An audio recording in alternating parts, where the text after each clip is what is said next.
Bienvenue sur le plateau de Pollutech TV pour une grande émission innovation consacrée au climat, à l'énergie, à la qualité de l'air. J'ai à mes côtés Hélène Bouillon-Duparc, qui est consultante innovation pour Pollutech. Bonjour Hélène. Elle a trois invités que je vous présenterai dans un instant, trois sociétés participantes, exposantes à Pollutech et qui ont déclaré une innovation. Déjà, question Hélène, beaucoup d'innovations en 2016 ? Ah, énormément. Donc, beaucoup qui sont arrivés très tard, mais des très très bonnes quand même. Dans le domaine, alors, qui est très vaste, hein, quand même, air, énergie, climat, oui. On a beaucoup de choses très différentes. Il y a de l'analyse de l'air, des choses qui sont tout à fait nouvelles. Et puis, surtout, la grande tendance actuelle, c'est le numérique qui est intégré dans toutes les solutions, dans l'instrumentation. Donc ça, c'est des choses vraiment très nouvelles. Et puis, qui se développe de plus en plus, pardon. Et on va le voir d'ailleurs. Oui, on va le voir aussi. Et puis, donc ça, c'est pour l'air en tant que tel. L'air, les odeurs aussi, et bien, puisque c'est quand même très souvent lié au niveau de l'instrumentation, enfin de l'analyse et aussi du traitement. Et puis, pour tout ce qui est énergie, alors là, c'est pareil, le côté, beaucoup de tech, comme on dit maintenant, de solutions qui associent le numérique et l'application pour l'environnement. Et puis le côté aussi, il y a beaucoup de choses sur la production de chaleur, sur la récupération de toutes les chaleurs possibles, enfin toutes les calories qu'on peut récupérer, la production de froid aussi qui commence à bien se développer. Il y a beaucoup de choses vraiment intéressantes dans tous ces domaines de air, énergie, climat. Alors, il a fallu choisir. Vous en avez choisi 3. C'est toujours très dur. Et c'est dur, mais on a les meilleurs. Alors, nous avons IFP Énergie Nouvelle avec Laurent Thibault, qui est chef de projet GECO Air, direction mécatronique et numérique chez IFPEN, enfin IFPN maintenant on dit. Hein, c'est un oui, petit c'est peu... ça. Fabrice Blanco face à vous, qui est responsable pour l'environnement chez Cloget. Oui. Et puis Amandine Clogère, pardon, excusez-moi. Et puis Amandine Bray, qui est ingénieure projet chez Gullplug. Donc Hélène, je vais vous laisser la main. On va commencer par l'IFP. Enfin, je dis toujours l'IFP, bon, l'IFPEN, donc avec l'application GECO Air. Alors donc vous êtes parti en fait d'un constat. Oui. Que le niveau des émissions polluantes d'un véhicule dépend aussi du style de conduite, en fait, de comment nous, les humains, en fait, on réagit par rapport à nos machines. Vous avez mené des essais aussi qui montrent aussi que pour un même parcours et pour un même véhicule, on peut réduire, enfin, on peut changer d'un facteur de 1 à 4 en fait les émissions. Oui. Et là maintenant, aujourd'hui, vous mettez donc votre expertise dans la modélisation des polluants et des motorisations. Et vous développez une nouvelle application à partir que vous avez déjà développée, qui s'appelle GECO. Et là, c'est GECO Air. Alors, dites-nous en plus, s'il vous plaît. Expliquez-nous comment ça marche. Oui. Donc, GECO Air, comme vous l'avez dit, c'est une application smartphone qui permet en fait de mesurer et de réduire l'impact de ces déplacements sur la qualité de l'air. Parce que, comme vous l'avez dit, tout le monde sait que la mobilité et les automobiles ont un impact fort sur la pollution et sur la qualité de l'air, mais pour le moment, on parle peu de l'impact de l'usage. On parle souvent de l'impact des technologies, des constructeurs, et nous, ce qu'on voulait montrer, c'était que... Ou de l'essence. Exactement. Mais que même avec son véhicule, pour un même trajet, on peut déjà agir en modifiant sa façon de conduire. Donc, alors, comment ça marche en fait, GECO Air ? C'est très simple. En fait, l'application fonctionne en tâche de fond. Quand on se déplace, elle détecte automatiquement ces trajets. Elle va détecter qu'on est en train de faire un trajet en vélo, en voiture, en bus. Et à la fin du trajet, elle calcule les émissions polluantes de ce trajet-là. Donc, il s'agit vraiment d'un calcul qui tient compte, d'une part, des spécificités du véhicule. Pour ce faire, lorsqu'on a téléchargé l'application et qu'on crée son compte, on fournit son numéro d'immatriculation. Et à partir de ce numéro d'immatriculation, nous sommes capables de récupérer une trentaine. Nous avons un partenariat avec l'Argus qui nous fournit une trentaine de spécifications techniques qui permettent d'écrire le véhicule. On en parlait, le type d'essence notamment. Exactement. Si on va être sur un véhicule diesel, son année, et puis des paramètres plus pointus comme le nombre de soupapes. En fait, ces paramètres nous permettent à la fois de choisir le modèle numérique qu'on va utiliser et de le calibrer vraiment sur votre véhicule. Une fois qu'on a ce modèle, il est important aussi de prendre en compte l'usage, la façon notre style de conduite La finalement. conduite, oui. Les émissions polluantes qui sont estimées en fin de trajet tiennent vraiment compte de votre profil de vitesse tout au cours du trajet qui aura été mesuré par le capteur GPS de votre smartphone. Ça tient compte aussi de la pente si vous montez une côte. Et oui. Et à la fin, du coup, on est capable non seulement de donner la valeur des polluants, mais aussi de donner des conseils en comparant cette valeur par rapport à d'autres utilisateurs, mais aussi par rapport à vous-même sur des trajets récurrents comme un trajet maison-travail. On peut suivre l'évolution de ces polluants et alerter ou féliciter quand il y a... Donc là, c'est tout l'intérêt de l'appli, finalement, c'est ça mesure, mais ça vous dit ce qu'il faut faire, quoi, Alors, comment progresser, finalement. Quelles émissions sont concernées, en fait? Alors, nous prenons en compte les principaux polluants, les polluants les plus critiques au niveau local. Donc, les oxydes d'azote, les NOx, qui ont fait un peu l'actualité depuis l'affaire Volkswagen, le monoxyde de carbone pour les véhicules essence et les particules fines pour les véhicules diesel. Mais pour nous, c'était important aussi d'inclure le dioxyde de carbone, le CO2, même si ce n'est pas un polluant local, mais pour avoir un gaz à effet de serre. Effectivement, mais c'est important pour nous d'avoir un seul message. Justement pour que l'utilisateur ne soit pas en train de se dire ah oui là je m'améliore en termes de polluant local, mais finalement est-ce que sur le CO2 je dégrade? Non, on a choisi en fait d'agréger tout ça dans un indicateur unique, les points polluants, les POPs, et l'utilisateur en fait en utilisant GecoAir son objectif ça va être de réduire ses POPs et donc En précisant par exemple que pour les véhicules diesel, je dirais la plus grande quantité de particules fines, eh bien c'est celle qu'on produit par sa propre voiture et c'est celle à laquelle on est exposé. Hein. Il y a effectivement l'ensemble des particules fines. Et ce matin d'ailleurs, une chaîne d'information continue montrait à Paris le niveau de particules fines qu'il y avait autour de Paris et à Paris. En fait, c'est dans le véhicule qu'on a ses propres polluants. Oui. Hein, c'est ça. Dans l'habitacle, oui. Enfin, Dans l'habitacle, c'est lui bien sûr. qui prend le plus de pollution, enfin d'émissions. Et donc du coup, ça relie, pourquoi je dis ça? Parce que ça relie effectivement le style de conduite au nombre de particules fines émises. Exactement.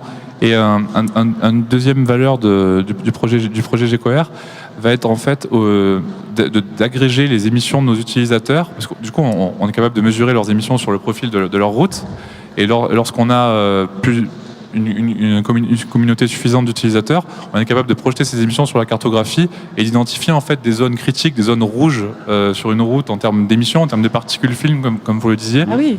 Et du coup d'avoir un feedback, un retour d'information sur l'impact de l'infrastructure, de la réglementation en termes d'émissions polluantes et peut-être d'améliorer certaines... Une sorte de OAS finalement des polluants. Exactement. Alors sur l'aspect marché, parce que là vous êtes sur le plateau TV de Pollutech, donc on va diffuser cette émission sur la chaîne YouTube, certains vont la voir, d'autres non. Comment faire savoir au grand public que cette application existe? Alors c'est très simple, le plus simple c'est d'aller sur YouTube et de chercher GecoAir. Il y a une vidéo d'une minute qui explique... Est-ce qu'il y a une campagne par exemple de sensibilisation, une campagne plus nationale, plus généraliste? C'est une campagne. On a une campagne auprès de la presse, mais l'application est d'ores et déjà disponible. Il suffit d'aller sur l'App Store et on peut télécharger cette application. Elle est gratuite et la version Android. Oui. Et il faut dire aussi que l'application Geco, donc l'initiale sur la conduite, a déjà, je crois, 24 000 utilisateurs et ça a été quand même très rapide. Ça monté en flèche très rapidement. Donc, c'est la transformation finalement de l'Institut français du pétrole, l'IFPEN, énergie nouvelle depuis quelques années. Vous êtes vraiment dans le numérique et vous confirmez ce que disait Hélène, mais je la croyais sur parole, effectivement, où le numérique prend beaucoup de place dans l'innovation, que ce soit dans le secteur de l'air ou dans le secteur de l'eau. On va en parler demain aussi, pour l'eau, même les déchets, le bruit. Enfin, Laurent Thibault, vous vous trouvez à quel endroit à Eurexpo? Sur le salon. Oui. Nous sommes sur le stand IFPEN, donc nous sommes dans l'allée K, dans le hall 4. D'accord, très bien. Merci beaucoup. Oui. Hélène, à vous. Eh bien, écoutez, maintenant nous allons donner la parole à Fabrice Blanco de la société Clogère. Pas très galant. Que je prononce bien. Oui, pas très. Non, mais on était d'accord, donc on fera passer Amandine Bray en dernier. C'est un deal entre vous. Mais bon, c'est voilà. Donc l'entreprise Clogère, vous êtes spécialisé déjà depuis une bonne quarantaine d'années dans le froid industriel et le traitement de l'air. Et vous êtes distingué assez récemment, enfin je crois l'année dernière, avec ce que vous avez appelé la pile énergétique. Donc c'est quelque chose qui accumule l'énergie la nuit et qui la restitue ensuite. Et aujourd'hui, vous lancez la pile environnementale, donc qui permet de produire de l'énergie avec les polluants de l'air. Alors là, on a vraiment besoin d'explications pour savoir exactement comment ça marche. Et puis, voilà, je vous laisse la parole. Oui, donc Clogère, comme vous le disiez, ça fait à peu près 45 ans qu'on est sur le marché. C'est un groupe familial, à peu près 2000 personnes. Et cette année, on a donc lancé la pile environnementale. Donc la pile environnementale, en fait, c'est 3 fonctions. La première fonction, c'est de dépolluer, puisque notre métier principal, c'est le traitement des rejets atmosphériques et la valorisation. Pour la valoriser d'un point de vue énergétique, donc la première fonction, c'est de dépolluer. La deuxième fonction, c'est de générer de l'énergie, du froid ou du chaud. Et la troisième fonction, c'est de stocker cette énergie pour l'utiliser en fonction des besoins de nos clients. Là, le côté 3 en 1 qui est on le voit d'ailleurs, impressionnant. on le voit, le réalisateur va nous le remettre, on le voit à l'antenne, voilà justement hein, les trois étapes. Oui, tout à fait. Oui, c'est très clair. Oui. Donc d'un point de vue des pollutions, qui est notre premier métier, et l'essence même du métier, le fait de dépolluer aujourd'hui, quand on regarde nos clients, en fait souvent on est considéré comme une charge. C'est-à-dire que la dépollution de l'air est uniquement considérée comme... C'est un coût. Donc tout l'enjeu pour nous, c'est de valoriser d'un point de vue économique, 1, et 2, c'est d'avoir une efficience énergétique et environnementale. Puisque aussi, si on va jusqu'au bout, il faut reconnaître que quelquefois le fait de dépolluer de l'air, on n'a pas forcément un bilan carbone, puisqu'on transfère une pollution sous forme solide ou sous forme liquide. Et tout l'enjeu aujourd'hui sur le marché est aussi de savoir valoriser ce traitement. C'est l'intérêt. Alors du coup, vous récupérez l'énergie donc sur l'opération de dépollution. Comment ça... Donc on est spécialisé dans tout ce qui est rejet atmosphérique. Principalement, ce sont les composés organiques volatiles, appelés les COV. Et les COV. Toute la famille des odeurs, et y compris tout ce qui est gaz nocif, corrosif, et les particules. Donc d'un point de vue purement technique, comment ça se passe au niveau de la dépollution ? Souvent, la première fonction, lorsqu'on regarde un de nos échangeurs spécifiques, qui est l'échangeur Air-Eco, donc un brevet qui appartient à Clogère. Sur cet échangeur-là, on a 3 fonctions. On a une fonction séparation, donc là, on va pouvoir traiter des gaz très encrassants avec des particules. Donc ça, c'est une phase séparation et centrifugation.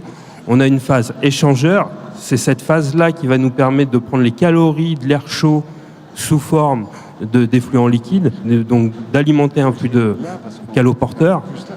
Et la dernière phase, ça va être la fonction lavage, donc comme une tour de lavage classique dans la dépollution de l'air, qui va nous permettre de laver les COV, les odeurs en fonction du type de famille. Techniquement, on fait plusieurs technologies. On essaye toujours de définir ce qu'on appelle la meilleure technologie disponible d'un point de vue dépollution de l'air.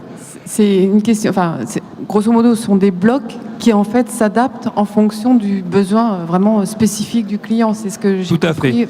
Nous, on s'appuie vraiment sur notre équipe d'ingénierie, à peu près l'équipe d'ingénierie chez nous sur la partie uniquement ingénierie sur le rejet atmosphérique, c'est une 20aine de personnes.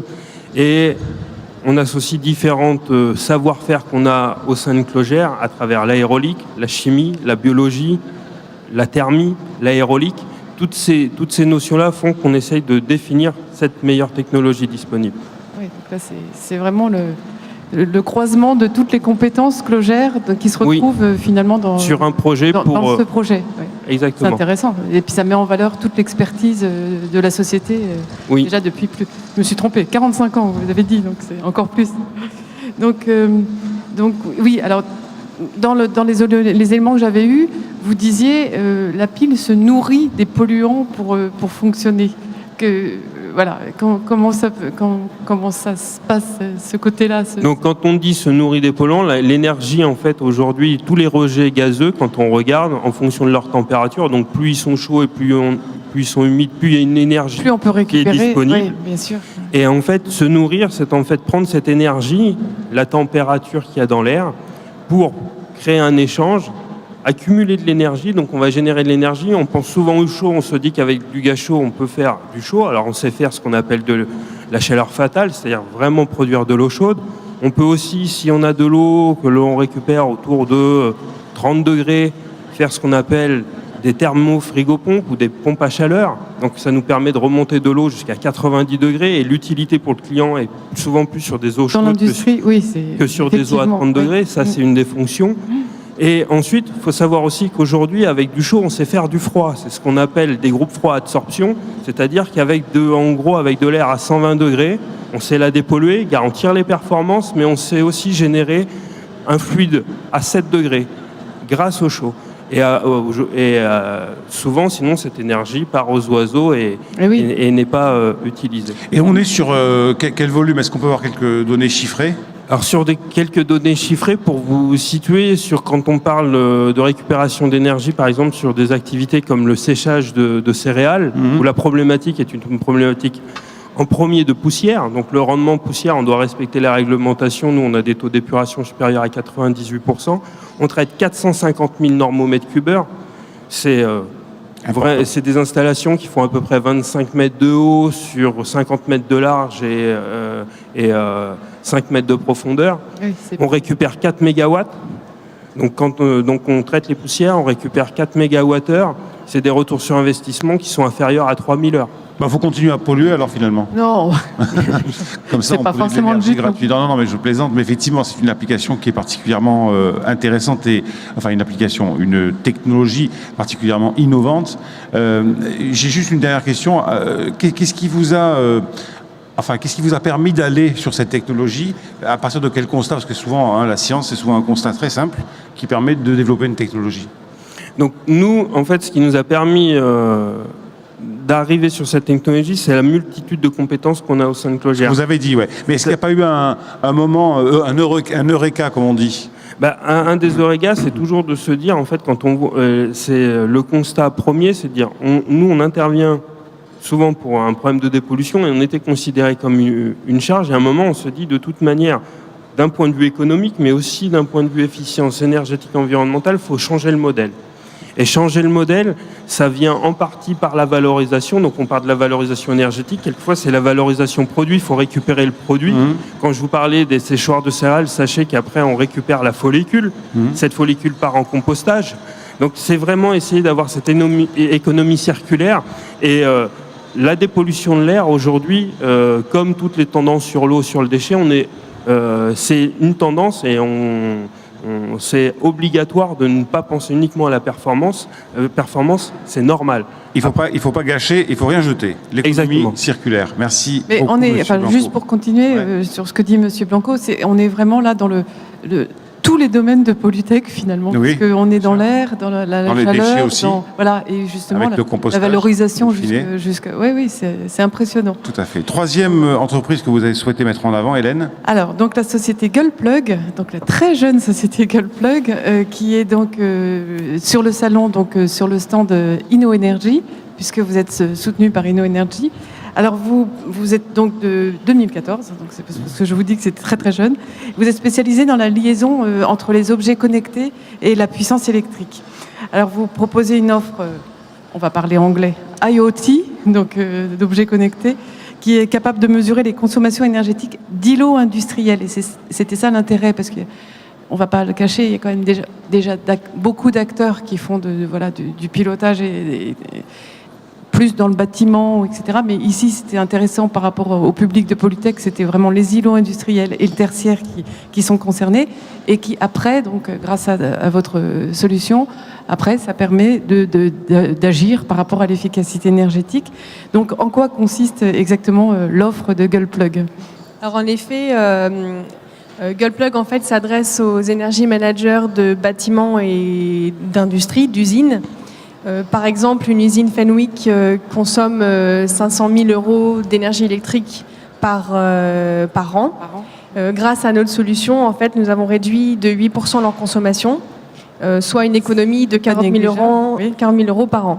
Ouais. Donc voilà un exemple concret de notre offre. Très parlant pour toute entreprise, voilà. Parce que le budget énergie de toute entreprise est important. Exactement. Tout industriel.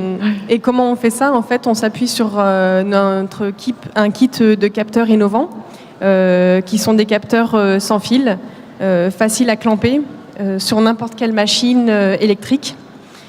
Donc il suffit de l'ouvrir et de le clamper sur la face de la machine. On va le voir en gros plan. Je vais le montrer à la caméra. Voilà, donc on enlève la petite capsule, j'imagine. Non, c'est de le l'autre côté. clamp de ce côté-là, ouais. Il suffit d'ouvrir le tore ouvrant. D'accord, ici, là. Ouais, et je vais peut-être, hop là, faire de cette manière. Voilà, d'accord. Et donc on le plug sur la machine. Voilà, on le clampe sur la phase d'alimentation de la machine électrique. Donc, ce sont des capteurs qui sont non intrusifs, c'est-à-dire qu'on peut venir les clamper sur des machines qui sont en fonctionnement. Donc, ce qui est très intéressant en usine. Pas besoin d'arrêter. Pas besoin d'arrêter le process. Ouais. Donc, ce sont des capteurs faciles à clamper.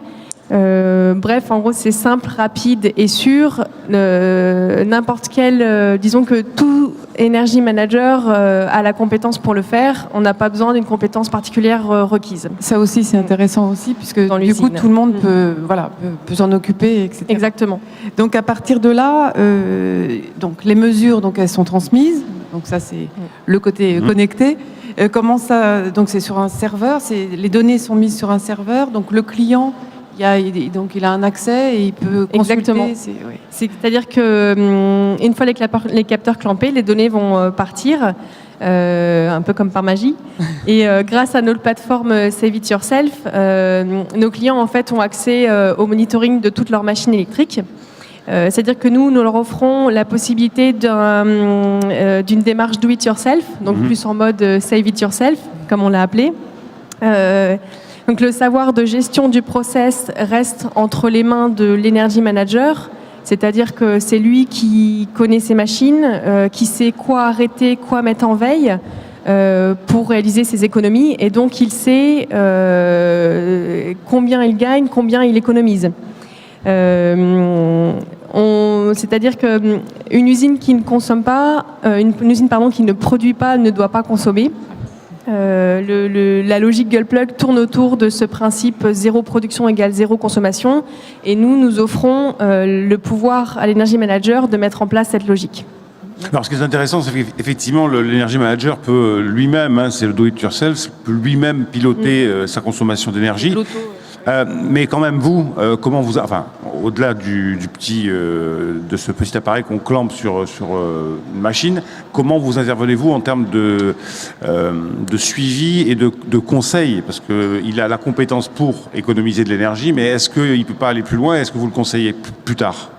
Alors, c'est-à-dire que on va le conseiller dans la mesure où, lorsqu'il va mettre en place ses capteurs, il va y avoir en quelque sorte 3 étapes qu'il va suivre. La première étape est une étape exploratoire. Donc, le client va venir clamper ses capteurs sur les machines de son usine, par exemple, et pour quelque part cartographier les consommations énergétiques de l'usine ou du bâtiment. On va plus parler d'usine sur le salon de Polytech. Donc là, dans cette étape-là, le client n'a pas besoin de nous, en quelque sorte. Ensuite, dans une deuxième étape, on va parler de pilotage de gains et d'amélioration continue. Donc dans cette étape, en fait, l'utilisateur va laisser ses capteurs en place sur des machines stratégiques qu'il aura identifiées lors de la cartographie. Et peu à peu, il va pouvoir construire son système de management d'énergie et mettre en place son plan d'amélioration continue, notamment dans le cadre de la norme ISO 5001. Et donc, dans cette action-là, nous, on peut lui apporter une expertise. Et il y a notamment un autre aspect où nous, on va apporter un service bien particulier, c'est l'aspect maintenance prédictive. C'est-à-dire qu'avec les capteurs laissés en place sur les machines, on va être capable, nous, de notre côté, d'identifier les dérives de consommation et les déviations de consommation de ces machines, et donc d'en déduire leur état de santé, et d'en informer l'Energy Manager, c'est-à-dire l'alerter quelque part, mettre en place un système d'alerte de défaillance potentielle de ces machines. Donc c'est là, quelque part... Parce que les publics que vous rencontrez dans ces usines ou dans des locaux tertiaires, ce sont des gens qui ont l'habitude de gérer des flux, de l'électricité, de l'eau, etc. Pas forcément qui ont l'habitude de travailler sur les économies d'énergie. C'est ce que je voulais. En fait, c'est le distinguo que je voulais faire. Oui. Voilà, ils ne sont pas Exactement. des spécialistes de cette question. Exactement, et c'est pour ça que nous, de l'autre côté, on apporte un support aussi D'accord. à l'analyse de données. C'est-à-dire que les données, en fait, ils ne vont pas les recevoir. Alors, ils peuvent les récupérer brutes, mais quand ils vont sur la plateforme saveityourself.com, que j'ai oublié de mentionner d'ailleurs, Oui, c'est vrai. quand ils vont se connecter sur cette plateforme, ils ont accès à une analyse de données. C'est-à-dire qu'elles ont déjà été traitées, Mouliné. et ils obtiennent les courbes de consommation telles qu'ils les souhaitent. Eh bien, parfait. Alors, Juste un petit détail, parce que quand même, donc j'ai déjà insisté, mais c'est une jeune société. Oui. Mais les fondateurs en fait de la société, en fait, vous travaillez sur des brevets avec Schneider Electric. Exactement. C'est des choses vraiment. C'est Oui. du costaud. C'est du costaud. C'est ça, en fait, on est une sorte d'émanation de Schneider dans la mesure où les technologies sont brevetées, ont été brevetées par Schneider. Donc nous, on a rajouté notre petite couche par-dessus. La valeur ajoutée de valeur Goldplug. ajoutée de la start-up. Voilà. Alors, savez-vous pourquoi une usine qui ne produit pas ne peut pas produire, ne peut pas être à zéro production électrique? Parce qu'il faut toujours que l'ampoule basse consommation de la guérite du gardien soit allumée. Soit allumé. Voilà. Et puis il y a les panneaux entrée-sortie ou sortie Oui. d'urgence. Voilà. Non, mais ça compte. Mais on a bien compris le ça compte pas. le Oui, ça principe. compte pas. C'est pas des. C'est de la C'est sécurité. pas le process industriel en tant que. Merci Amandine Bray, merci à vous messieurs d'être venus à cette émission Innovation. On va se retrouver demain pour Oui. deux autres innovations, Là, c'est les deux autres autres grandes sujets. émissions Les autres d'innovation sujets, là, c'est sur d'abord l'eau et puis Ouais. les déchets. Hein, Et la valorisation surtout. Et la valorisation des déchets, bien sûr. Deux autres grands sujets. Merci à vous. On se retrouvera un peu plus tard pour une nouvelle émission sur Polytech TV. Merci.